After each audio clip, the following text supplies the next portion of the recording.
Welcome back into Florida Live. I'm Garrett Weimer, and thanks for joining us on this Thursday afternoon live on Fox Local, fox13news.com, fox35orlando.com, and also on YouTube. We are continuing our special coverage of the opening of Epic Universe. Let me give you a live look. You can see the Stardust Racers inside Celestial Park.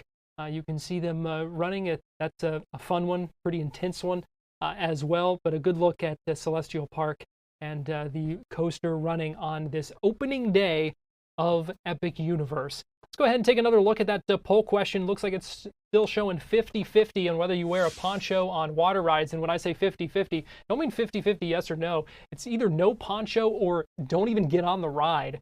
So cast your vote on fox35orlando.com/vote. If you're watching on your smart TV on the Fox Local app, you can scan that QR code with your phone as well and vote that way. So do you wear a poncho on water rides? That is our question of the hour, and we want to know what you do. And so I'm going to bring in now Dustin Sparagi, the theme park shark, who is joining us live now inside our Fox Local studios here at Fox 35 Orlando. Dustin, nice to meet you. Good to have you here. Hey, it's very good to meet you too.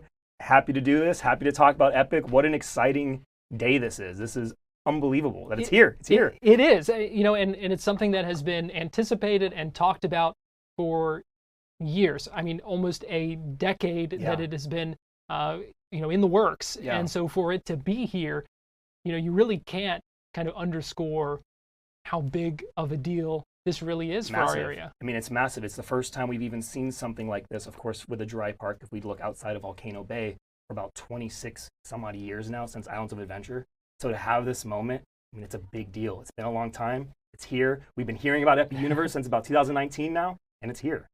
And before we get too far into it, I want to get your take on our question of the day here. Yeah. Do you wear a poncho on water rides? Where does the theme park shark stand on water rides? Yeah, I ride water rides, but I don't tend to use the poncho. I just fully embrace it, right? Yeah. I'm on a water ride, it's a water ride. Right. Embrace it. Sharks have gills. That's true. So, the theme park very shark. good at swimming. We got to be ready for that kind of stuff. Not afraid of water. Okay, good. Well, that's the theme park shark's take. Make sure you vote for our question of the hour. So for all the anticipation, we know the tickets for today have been sold out. Yeah. But it also seems that capacity was capped fairly low, because we've been taking a look, and I'm going to pull up the wait times here and kind of scroll through them in the Universal app on my phone, and they have not been bad at all all day. Monsters Unchained right now saying 20 minutes. Curse of the Werewolf, 25. We go to Super Nintendo World, it looks like 10 minutes for Minecart, 25 minutes for Mario Kart. Let's check out Stardust Racers, 15 minutes. We had video earlier, someone walking straight on. Yeah. I mean, the only one that's been causing some trouble today is Harry Potter and the Battle at the Ministry, which we have seen kind of throughout the build-up and the lead-up to today. Unbelievable, these wait times, aren't they? For the opening day of such an anticipated park, for anybody that said, hey, I'm going to avoid opening day, it's going to be too crazy, it's madness. How ironic that so many things are basically a walk-on today. So, yeah, I mean, what a day for the people who are there. I'm sure most of them are having a pretty fantastic day. Hopefully Universal gets Ministry running soon, and everyone's going to get that as their final ride of the day. But it seems like for the most part, people are going to breeze through the park today and hopefully be able to end at Ministry there, hopefully in the last few hours, hopefully. What do you make of that, having such a lowered capacity on a day like today, where I think I probably would have expected to kind of be shoulder to shoulder for much of that? Of course. I think there's so many different ways that you could try to consider why that's happening or why Universal might have made that decision. Obviously, we don't know for sure. But if I had to guess, I mean, you want them to have the most optimal experience, right? It's the opening day, the guests who are there. And maybe Universal took the approach that, hey, we just want everyone to have a great experience. We want to have a smooth opening day, and this is what we'll do. And then going forward, we'll increase, and let us learn from what's happening, and we'll go from there. So you've been to Epic Universe quite a few times. Yeah, I've lost count. I think 11 or 12 now. So, yeah. And what are your main kind of takeaways, having been there so many times, getting to see all of these details and all of these different kind of aspects that the park has to offer? It's the first of its kind. I've never really seen anything like Epic Universe. I mean, I've been to parks not just here in the States, but all over the world, and I've never really seen what's going on at Epic. It truly feels like the future of theme parks. It feels like it was made today or even in the future. It doesn't feel dated by any means yet, which of course it shouldn't since it's brand new, but it just feels like the next evolution. It feels like the next step. It feels like exactly what Universal, it was what you would expect of Universal for a brand new theme park. It feels like it could have been made 3 or 4 years from now even. There's a lot of rides that you go on and you're like, wow, this is where technology is going. This is where Universal rides are going. And it's really exciting to think about what not only Epic Universe can be, but what the future of Universal parks are going to be going in the future. The technology, I mean, some of it really does just kind of blow you away. Yeah. Let's talk about, we haven't spent a whole lot of time yet talking about Dark Universe and Monsters Unchained, because you go on that ride and just I mean, I don't even know how to put it into words because it was so much more than I expected, and so interactive and so just you're thrown right into this. And like I said, I don't even know how to describe it because it is intense, but fun, but like cutting edge. Yes. It captures a little bit of everything, I would say. And I think it also solves a lot of problems for anyone that's like, I've been on a ride like this. I sometimes get motion sick. I don't really think this ride is giving that to people. But outside of that, this ride is incredible. And it seems very intentional in the fact that Universal wanted it to be practical. They wanted physical effects. They wanted physical things in there. So without giving away too much of the storyline or what people can expect actually inside or who they're going to see or what that's going to be, just expect actual physical props, physical things. Like, you're not going to be looking at too many screens, right? Or too many things that are actually made from like digital media. You're going to go in there, it's going to feel fully built out, fully fleshed. And I think everybody's going to be really amazed at the animatronics that are in there and just everything that this ride brings. Feels cutting edge, it feels new, and it feels like a great step forward for Universal. And those animatronics, there are a couple screens, but I feel like that even just heightens when you do have the interactions with the animatronics on that ride to where it at a couple times literally can take your breath away. Absolutely. I mean, they do a really good job of making sure that the screens are kind of just being the additional element, the additional layer to what's happening with the animatronics themselves.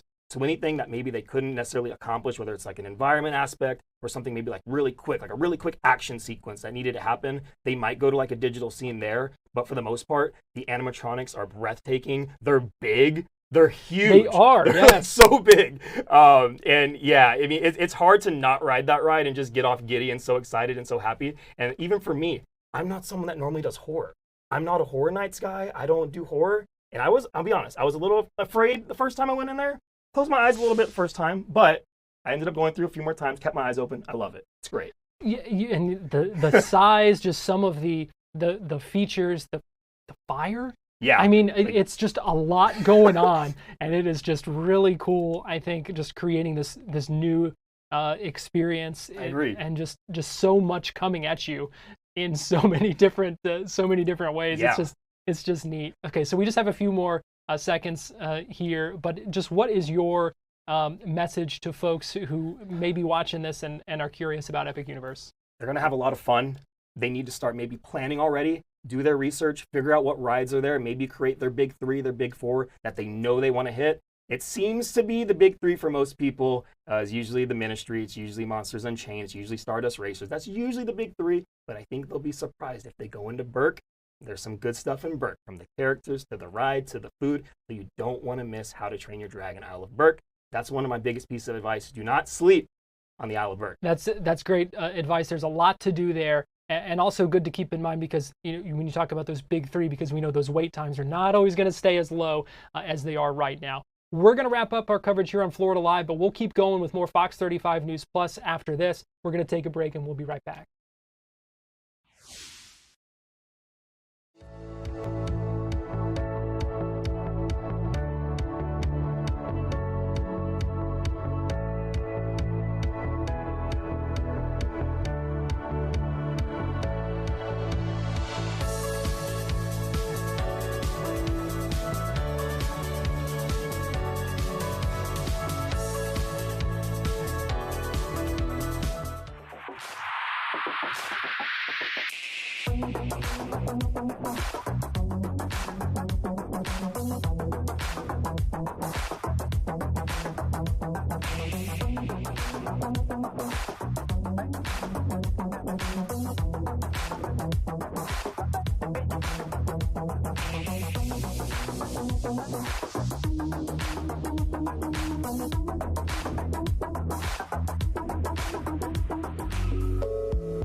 Welcome back into Fox 35 News Plus. I am Garrett Weimer, and thanks for watching our continuing coverage today of the grand opening of Epic Universe. A lot of fun so far today. We've got much more to come. We appreciate you joining us this afternoon here on Fox Local and on YouTube. Looks like Mike is watching from Detroit, Clive watching from England, Jason from New Jersey, and we've got someone else watching from Puerto Rico. So we appreciate you joining us. If you're watching us on YouTube, say hello in the chat. Let us know where you are watching from. We are going to go ahead and check back in now with Fox 35's Stephanie Buffamonte, who has been spending the past couple of days at the parks and joins us live now outside Epic Universe. And Stephanie, I can tell you're having a blast with all this. We are having so much fun. The last 2 days were absolutely incredible. Just absolutely amazing. I wanted to show you this. My photojournalist just gave this to us, to me to show. This is one of the keepsakes I got from Isle of Berk. You could see Toothless right here, and I will say I used this for the last 2 days, and it kept my water really cold. And when it's hot outside and you're at a theme park, this is definitely necessary. Yeah, you gotta have something like that. I loved Isle of Berk, and I think you just had someone on who said don't skip and don't sleep on Isle of Berk, and it's because it's so pretty. It is just such a beautiful land. You walk in there, you see the Vikings, you see the dragons, and they're just literally everywhere. And there's a lot to do in Isle of Berk too, I feel like. There really is. So there's several rides. They have Fire Drill, which is a water ride. Really like that one. That was the one that we were talking about earlier. If you've been on watching for a little while, that I wore the poncho because I didn't want to get wet. But so Fire Drill is really cool. You are shooting at targets, and if you hit the right targets, you will get wet. It's super fun, great to do on a hot day, and it's definitely family friendly. Kids will love that one. Then there's Dragon Racers Rally. That is the one that you literally feel like you're flying like a dragon. The feedback on this one has been, it's really fun. I went on it. But if you do want to flip, you can make yourself flip by moving. It's really hard though. You've got to use your body weight.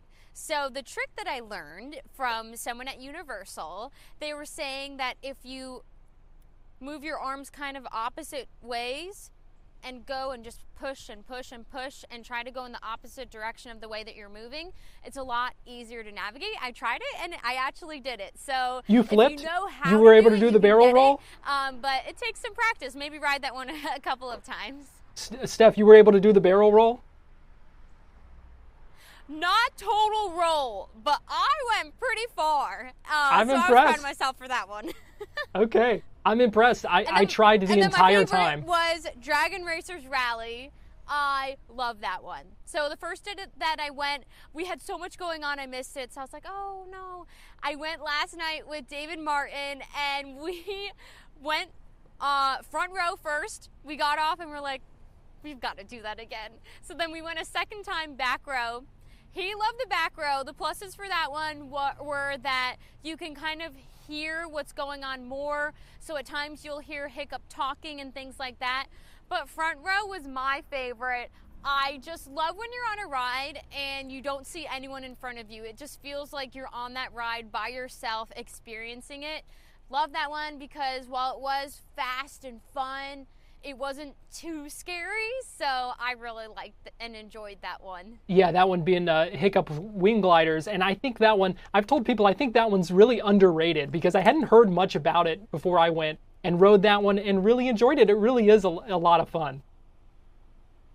Yeah, and thank you for correcting me. That is what I meant, and I love that one a lot. It's really, really fun. I will also add that there are a lot of experiences as well. As you're walking around, you can see Hiccup, and you can also meet Toothless. I got to meet him. Let's take a look.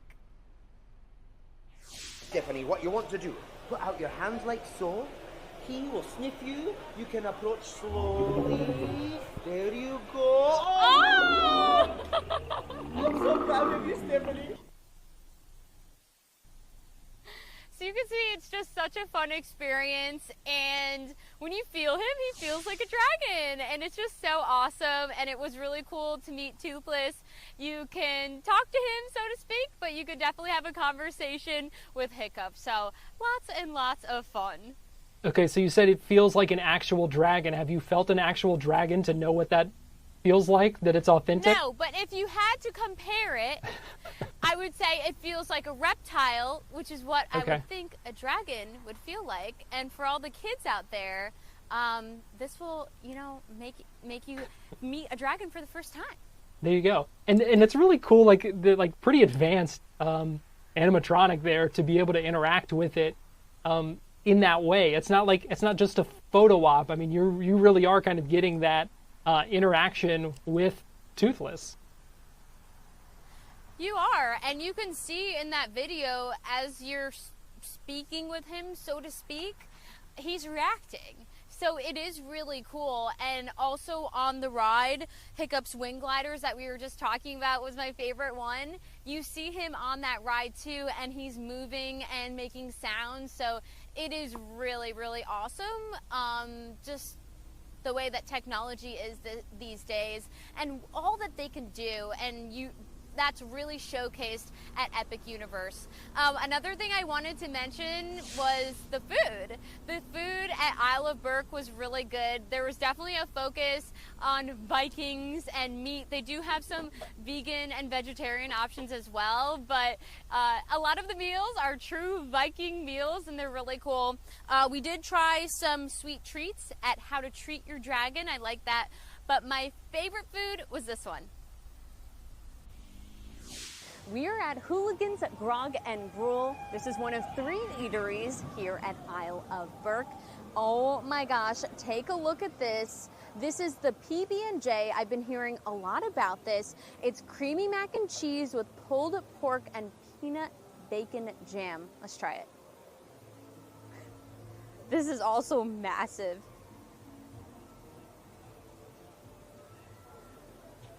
That is good. Yeah, that one was really tasty. I enjoyed that one, and I really wanted to try that one because I've heard a lot about it, and it definitely lived up to the hype. Did you try any of the other? Because I know there's 3 varieties of the mac and cheese cones. There's that one that has the barbecue on it, and then there's just a regular kind of creamy mac and cheese one, and then one with hot chicken on it as well. I did not try the one with the hot chicken, but I will say that mac and cheese is really good. I was just speaking with our photojournalist who was with me, and we tried it together, and he said one of his favorite things was the mac and cheese. So it was really, really good. And I love the sweet treats that I mentioned as well. Really delicious, and when you looked at them, they were just very visually appealing. They had ones that looked like the dragons and like Toothless, so it was really, really cute. Stephanie, I'm impressed that you were able on the Dragons Racers Rally to get yourself flipped over. I tried the entire time to do that and couldn't figure it out. I was starting to get it, I think, by the end of the ride, but just couldn't quite get there. But you gave us some good tips, I think, maybe for next time. If I hadn't asked that question right before we went on, I don't think I would have been able to either. And like I said, it takes a lot of body strength, but it is super fun when you are able to do it. The Isle of Berk, it's just really well done, I think, too, especially for folks who have seen the movies and are kind of familiar with the source material. I mean, it's just a really cool area, even just to kind of walk around and take in. Yeah, so I've seen all 3 movies. I really enjoy the movies. I think they're fantastic and they tell a beautiful story. And when you walk into that land, into the Isle of Berk, you see that in front of you. You see this beautiful story that's told through the characters that are walking around, through the architecture and everything that they built. It's just absolutely gorgeous. And whether you've seen the movies or not, I honestly think you'll really enjoy Isle of Berk just because it's so pretty. The rides are really great. It was definitely one of my favorite lands. And that's saying something, because we know there's just so many cool things at Epic Universe for it to offer. So many cool things. Yes. But I've heard a lot of people say that Isle of Berk really is kind of the show stealer.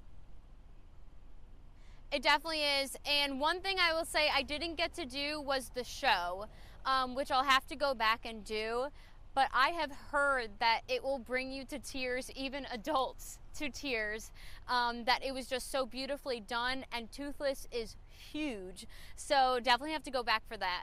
All right. Well, Fox 35's Stephanie Buffamonte, we appreciate you joining us this afternoon and talking us through all that Epic Universe has to offer. I think this is our last time checking in with you today, so we really appreciate it. It's been a lot of fun. Thank you, Garrett. It's been great.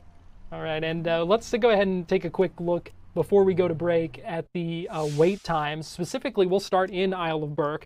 Looks like a 5-minute wait right now for Fire Drill. That's the water ride we were talking about.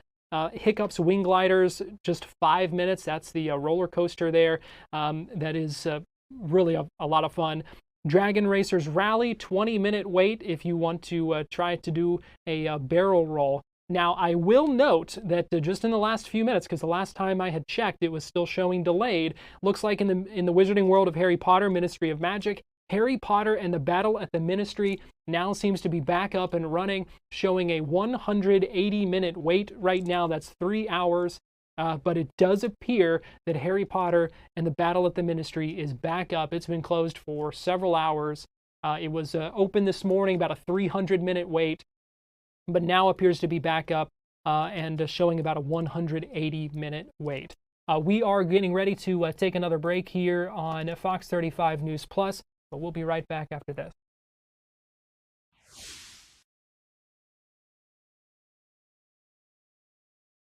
Inside of Celestial Park at Universal Epic Universe is the Atlantic. This is a Victorian-styled seafood restaurant, and it's the most fine dining inside of the park. Now, don't worry, you can still show up in your tropical shirt and your sandals. They're not going to kick you out. It's not that level of fine dining. But if you're looking for really, really good seafood inside of a theme park, which is not said too often, you can find that inside the Atlantic, where they're going to have signature cocktails and views all throughout Celestial Park. Gigantic 3-story panes of glass will be going right up to the water inside of Celestial Park for daytime or nighttime views, especially when you see some of those fountains. What a meal.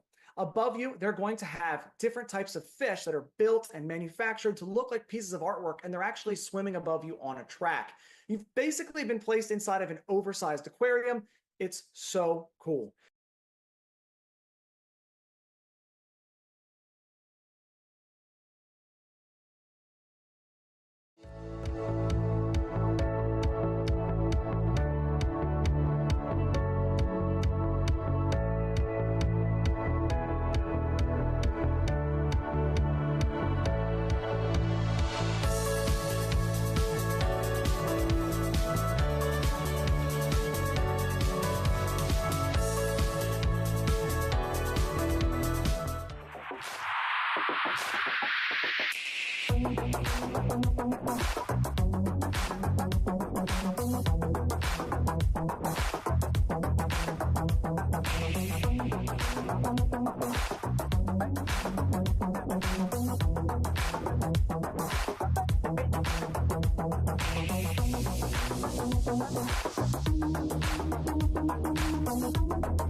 Harry Potter and the Battle at the Ministry is going to be a ride inside of the Harry Potter Ministry of Magic land, and it has a 40-inch height requirement. This is one of the largest attractions ever built on the face of the earth. It is going to be an incredibly immersive attraction that is going to take you with Ron, Hermione, and Harry Potter as you're going against Delore Umbridge and Death Eaters inside of the Ministry of Magic for a trial. This ride is going to use massive screen effects, animatronics, and a vehicle that can move up, down, left, and right. While you don't go upside down and it's not super aggressive movements, it is definitely an attraction that is considered very, very immersive and does have some sudden and quick movements.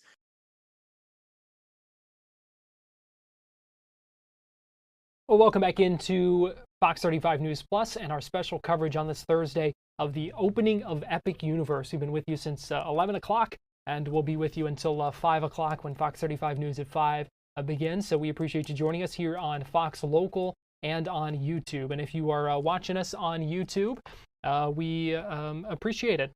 Drop us a line, say hello, let us know where you are watching from.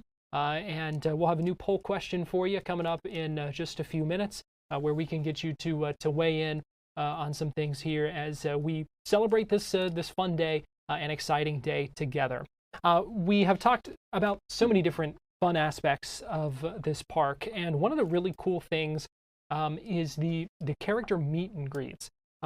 There are a number of them in the different worlds that you can go into at Epic Universe, and some of them use some pretty new and fascinating technology as well. We talked about Toothless with Stephanie Buffamonte just a few minutes ago.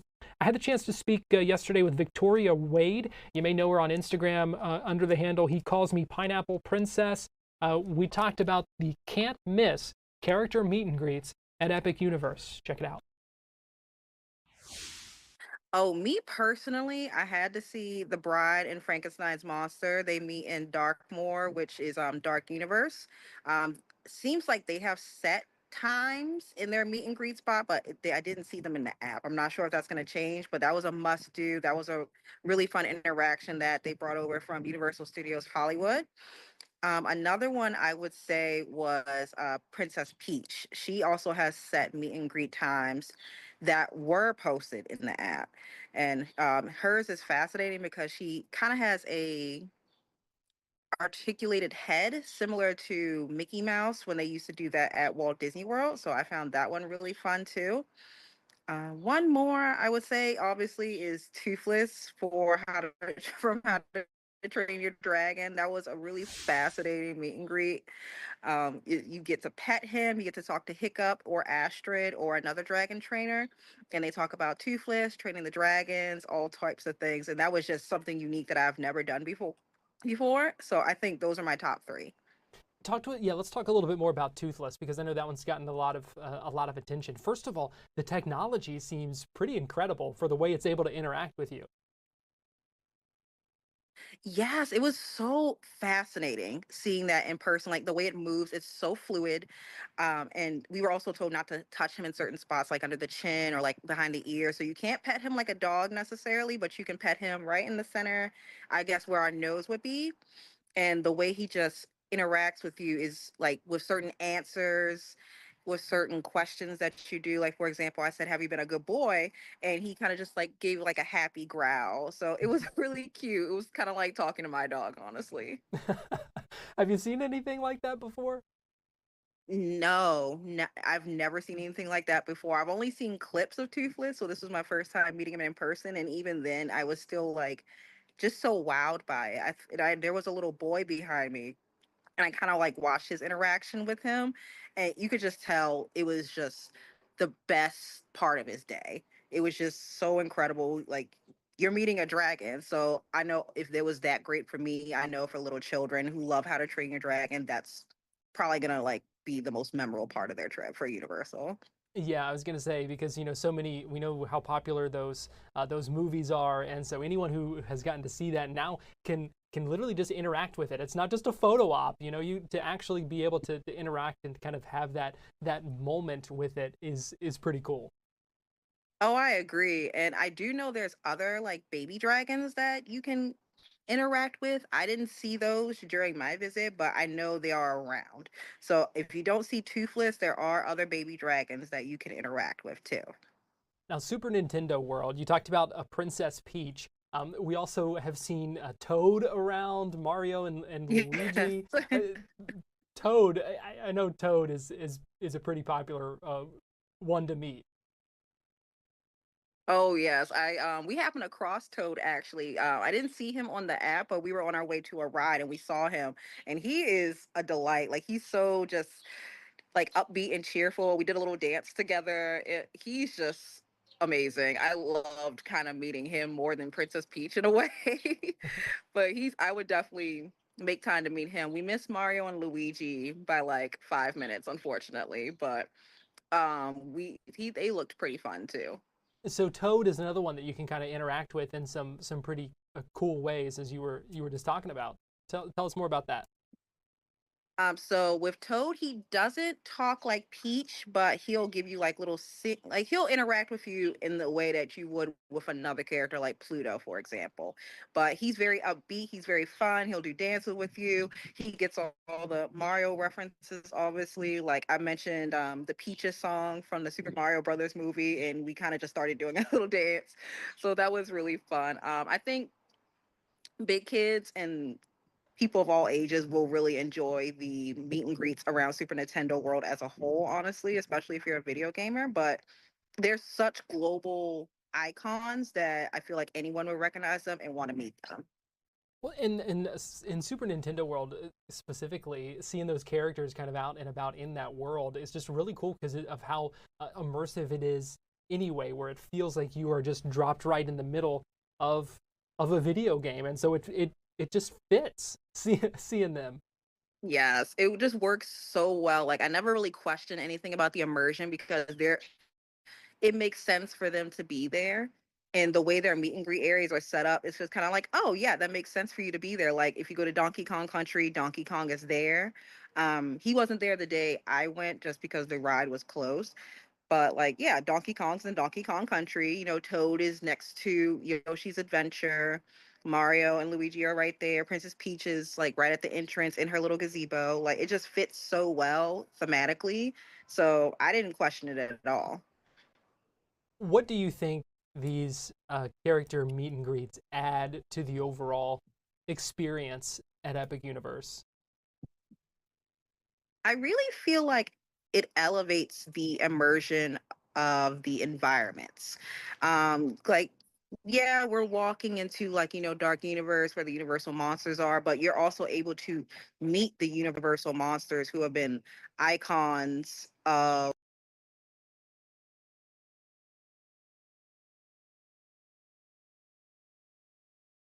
I really am here. Same for Super Nintendo World. Like, and you can see visually that you're in the video games. You can see, that you're in the video games and that you can see Mario. And it takes you back to your childhood, like it just really makes you feel like, wow, this is it like, here and extra for your experience to make you feel like, this was worth coming from, like New York to do because you're meeting your favorite characters that you grew up playing these video games with or watching in the movies. Especially Toothless. I feel like anyone who's a How to Train Your Dragon fan, I feel like the Toothless meet and greet and the Untrainable Dragon show alone would be worth it for them. Well, and like we were talking about too, some of the technology they've used to really just kind of level up that experience even further when you with the immersion and just the fun of being able to interact with them in these new ways. It really is just new and fresh and something that you haven't been able to really do in a lot of ways before. Absolutely agree, especially with like Toothless. I know it's new technology, and I love that they looked into new technology to give new experiences and meet and greets. Like you can do a meet and greet, but then it's just like, how do you elevate it to make it memorable or make it seem more realistic? And I loved how they did that, quite honestly. And it's one of my personal favorite things to do when I go to a theme park is to meet the characters because it's just fun to.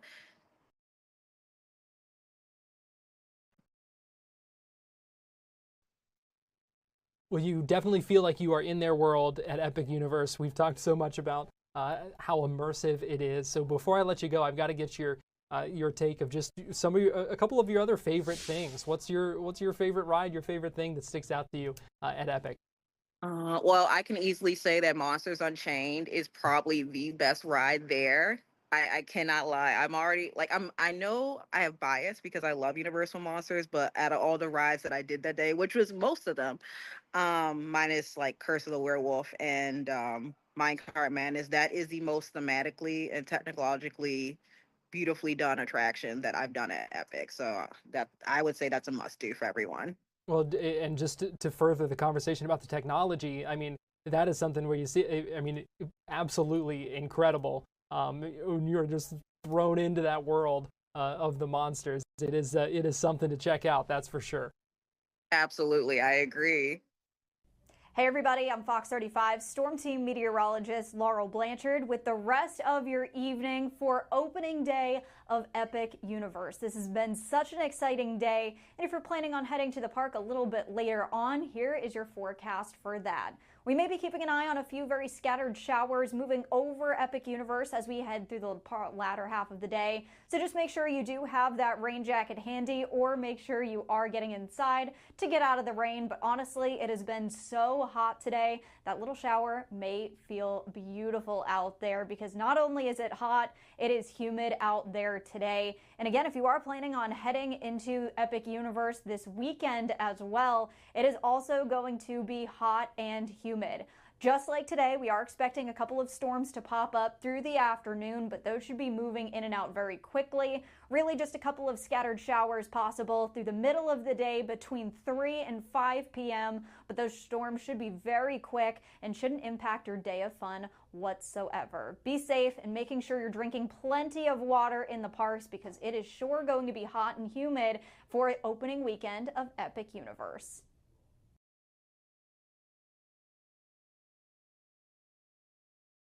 Inside of Super Nintendo World at Universal Epic Universe is Yoshi's Adventure. This is going to be a very family-friendly attraction, a nice slow-moving ride where you're going to get a wonderful view of the Mushroom Kingdom. This ride does have a 34-inch height requirement, and as you and the kids are going throughout this attraction, you're going to see different eggs. Inside of your ride vehicle, there is going to be spots for you to say and mark those different eggs, and if you get all of them, you're going to win the attraction. But don't worry, even if you don't play along, you still get to see the whole thing. This is going to offer wonderful views of Super Nintendo World on this very slow-moving ride where you just kind of get to feel like you're inside of Mario's world. It's got fun music, it's got a little bit of animatronics, you can look around, you really feel immersed, and there is no thrill in this attraction. If you're someone that doesn't like high-speed rides, this may be the perfect opportunity for you to just go and kind of enjoy the ambiance of Super Nintendo World at Universal Epic Universe.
Well, welcome back into Fox 35 News Plus and our continuing special coverage of this opening day of Epic Universe, the new theme park from Universal Orlando.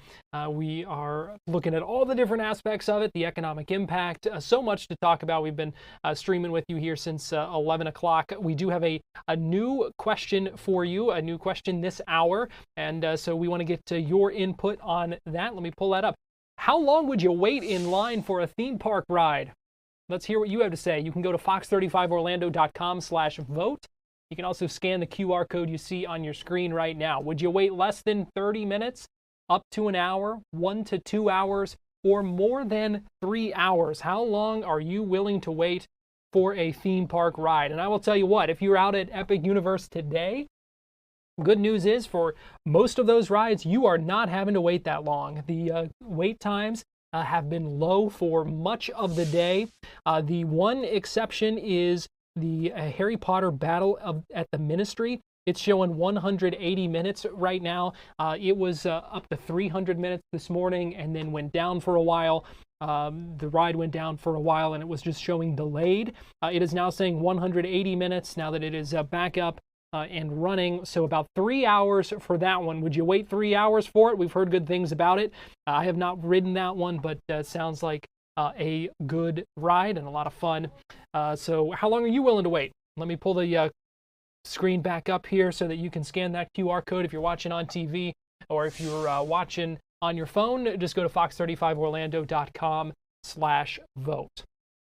Going to go ahead and bring in Fox 35's Manny Martinez, who is joining us live now at the intersection of Universal Boulevard and Kirkman Road. And Manny, good afternoon to you. We appreciate you joining us here on Fox 35 News Plus. Good afternoon, Garrett. What a day. I think my answer would be 2 hours maximum. I might make an exception for Battle of Ministry. Yeah, you know what? I'm kind of the same way. Any longer than that, I'm like, I'm not sure. I'm not sure if it's worth it, but the wait times for Battle at the Ministry when it reopened during the previews a couple days ago, and even this morning, it was showing 300 minutes. I mean, that's 5 hours. Would you wait 5 hours for it? If I was here on opening day, short answer is yes. If I was here on another day, probably not. And that's because a lot of the other rides here that I've been hearing are just as good, if not better, and you can get probably more times on those.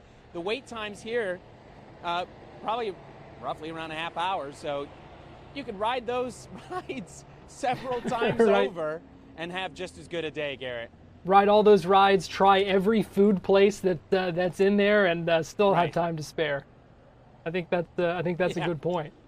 So Manny, we know you were out last night and got some really cool experiences there as they kind of rolled out the blue carpet. Had a lot of celebrities there, had the fireworks show. I mean, just talk to us about everything that kind of led up to this opening day today. Well, it was a really neat experience for us. We were part of a select group that got to stand along the blue carpet that Universal rolled out, and we were told that it was blue because it fit the color palette of the park. And so I was told that as you walk in through Celestial Park, it's blue and purple hues that you'll see that get lighter and lighter, that get to yellow and gold by the time you get to the Helios Grand Hotel. So that's the reason why the carpet was blue, and it also fit a little better with the Universal colors and not red. But then we had the celebrities roll through, a lot of the movie stars and, you know, the comedians, the actors that we've associated with Universal and their franchises here for a long time.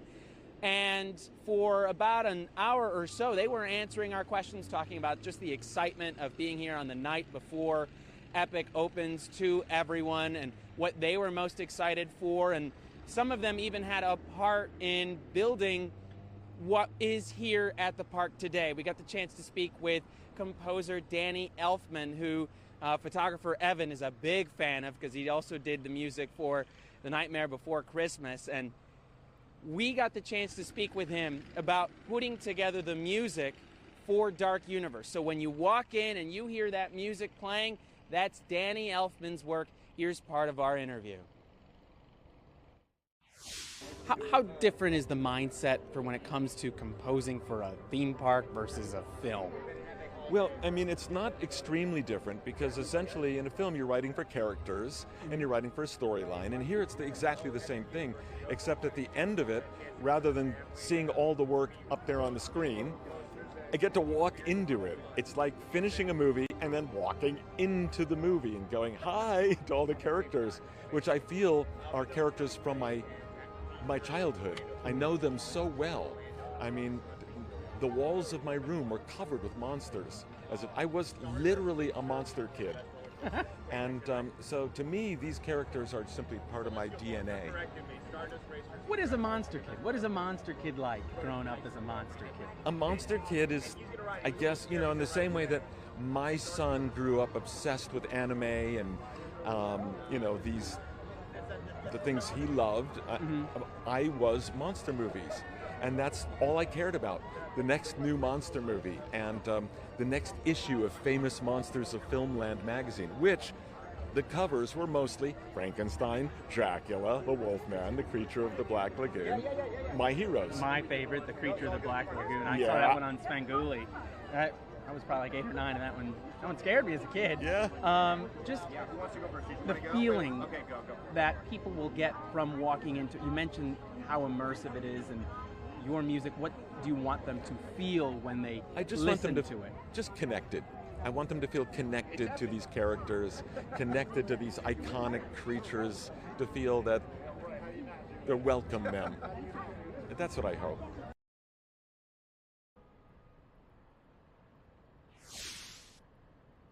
Manny, I thought it was really Danny cool. Elfman, definitely. Oh, sorry, Garrett. Go ahead. No, I just thought it was really cool to hear him talk about how it wasn't. I thought that was a great question that you asked about how it's different than composing for a film. And he said, really, in a lot of ways, it's the same, but then you get to walk through your movie. I thought that was just a really cool kind of a way of looking at it. It wasn't. When you really do think about it, it makes total sense when he talks about you are composing for these characters. Not something that I had thought about. I would have figured that maybe, with all the movies that he's done, maybe this is a new challenge. Maybe this was something different for him. But he said more or less it's part of the same. And the immersion factor is something that we heard of not just from Danny Elfman, from other celebrities there as well, and some of the Universal executives. That's something that they've really worked on for the entire park, is making it feel like you are in each of those 5 worlds. That is something that the president of the creative team talked about that was an area of focus for them, and Super Nintendo World is one of those worlds that sticks out. And she spoke with us yesterday about that, and then right after her, we got the chance to speak with Kirk Cousins, who is an NFL quarterback, plays for the Atlanta Falcons, backup now, started for the Minnesota Vikings. He tore up the NFC North, and he now lives in Orlando in the offseason. So we got the chance to take his children to Epic Universe, and he said that they loved it. So he went yesterday twice, once in the early part of the day with the children. He says by the time they were done, the children, they were all exhausted. So then when he came back, that was the chance for he and his wife to do what they wanted to do and have some fun. Here's some of that interview. Kirk, nice to meet you. How are you? Good to see you.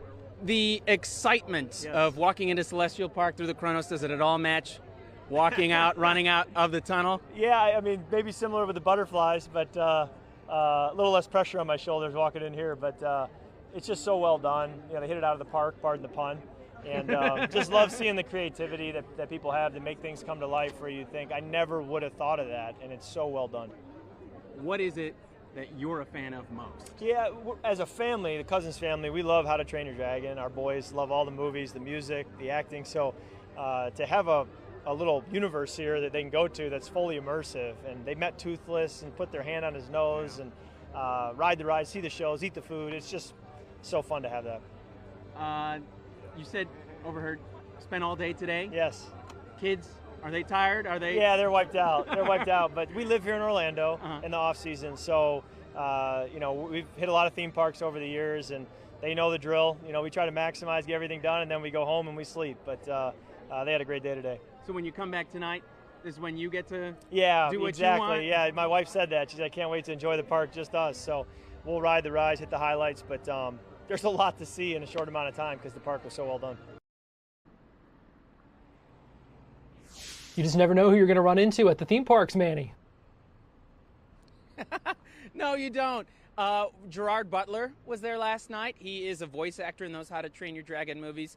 He walked on the other side of the red carpet. He didn't take our questions. He walked right into the park to have his good time. We also saw a couple of SNL stars, Bowen Yang, one of them, WWE wrestler Cody Rhodes, some other people in the Oscar-winning makeup artist Rick Baker we saw. So definitely just a mix of people with stakes here at Epic Universe as well as in other Universal properties, Garrett. So it was a really good time. And then to cap it all off, the celebratory moment with the fireworks show, the drones, and it was also a water show, quite frankly, in front of the Grand Hotel was spectacular. It was amazing. It was some of the sharpest 5 minutes of a pyrotechnics show I think I've ever seen. Not to mention the speakers in the park are second to none from what I heard. They were blasting that music last night when the fireworks were going off and the theme from How to Train Your Dragon was playing with it. I mean, I'm sorry, but I have to admit I got chills, Garrett. And then I was talking with my photographer, and then we also had our representative from Universal afterwards, and we were all talking afterwards, like, why is it that we felt these chills almost being brought to tears over a fireworks show? And I am right now thinking about it, but it was just that good, and to be a part of that here last night, it really did feel special. An emotional moment, and really just a kind of a once in a generation type of thing. I mean, we don't get these opportunities often, so it really is a special moment in a lot of ways. It was, and it certainly felt that way last night, and I hope that it certainly felt that way for the people here that made it inside today to have fun, to be here for the grand opening. What a day it has been. Such a long journey to get to this point, that to be here, you know what, we actually got a beautiful day when it comes to going to a theme park. I've always said that the best days to go to a theme park are the days with cloud cover, and right now we have it. Thankfully though, right now no rain, so it's hot, but the sun's not blaring. All right.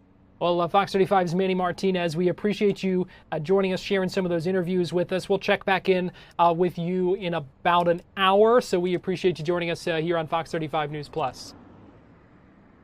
Yeah, see you, Garrett. See you in an hour. All right, we are going to take a quick break here on Fox 35 News Plus, but we'll be right back.